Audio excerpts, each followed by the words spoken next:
Kali ini kita akan bercerita tentang kisah singa bodoh dan kelinci pintar. Alkisah, hiduplah seekor singa di sebuah hutan rimba. Dirinya selalu saja berburu binatang untuk disantap, hingga membuat semua binatang yang ada di dalam hutan ketakutan semuanya. Kejadian seperti ini membuat para binatang yang ada di dalam hutan rimba tersebut berkumpul untuk berdiskusi.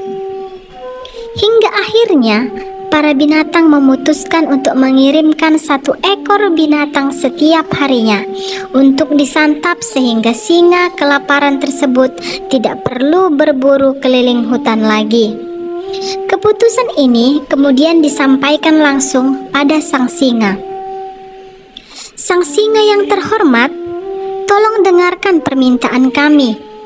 Jika Tuan terus-menerus berburu binatang yang ada di tempat ini tanpa henti, sudah pasti kami akan habis tanpa sisa. Jadi, kali ini kami mohon untuk Tuan diam di tempat saja. Setiap harinya, kami akan memberikan satu ekor binatang ke hadapan Tuan untuk disantap. Dengan demikian, Tuan tidak akan kelelahan karena berburu.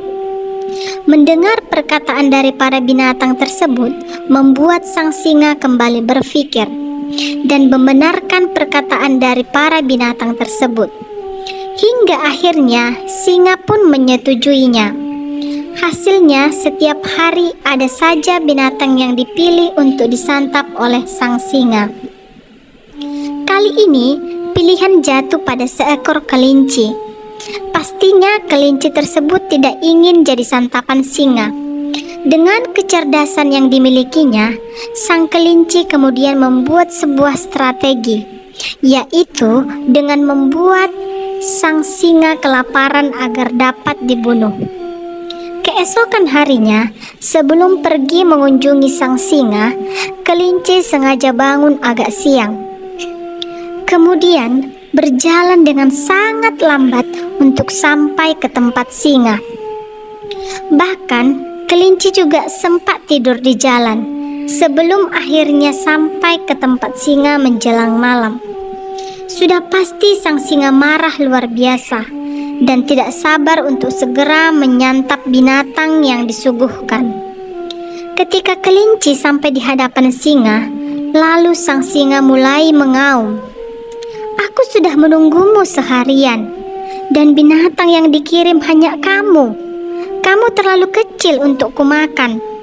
Aku harus memberi pelajaran pada semua binatang yang ada di tempat ini.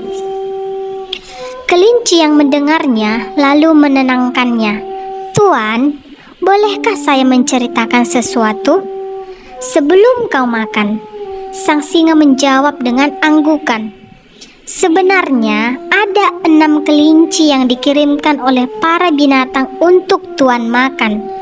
Tapi di tengah jalan mereka disantap satu persatu oleh singa lainnya. Sebelumnya kami sudah menyatakan bahwa Tuanlah singa yang jadi raja kami. Tapi singa-singa lain mengatakan bahwa Tuan yang harus meninggalkan hutan ini. Kalau tidak, mereka akan membunuh Tuan. Mendengar cerita tersebut, singa jadi sangat marah dan meminta kelinci untuk membawanya ke tempat para singa lain untuk memberikannya pelajaran. Kelinci berkata, "Mereka tinggal di benteng yang dekat air itu, tuanku," sambil menunjuk pada sebuah tempat. Singa pun segera berlari dan diiringi oleh kelinci di belakangnya. Ketika sampai di tempat yang dimaksud, singa melihat ke dalam air. Melihat bayangan dirinya yang ada di dalam air, singa mengira itu adalah musuhnya. Dengan auman, singa langsung terjun masuk ke dalam air. Namun sayang, kepalanya terbentur batu yang membuatnya terseret air yang terbilang kencang sebelum akhirnya tenggelam. Kelinci yang gembira melihat kejadian tersebut kemudian langsung menceritakan pada binatang lainnya. Kini binatang lain dapat hidup di hutan rimba dengan tenang.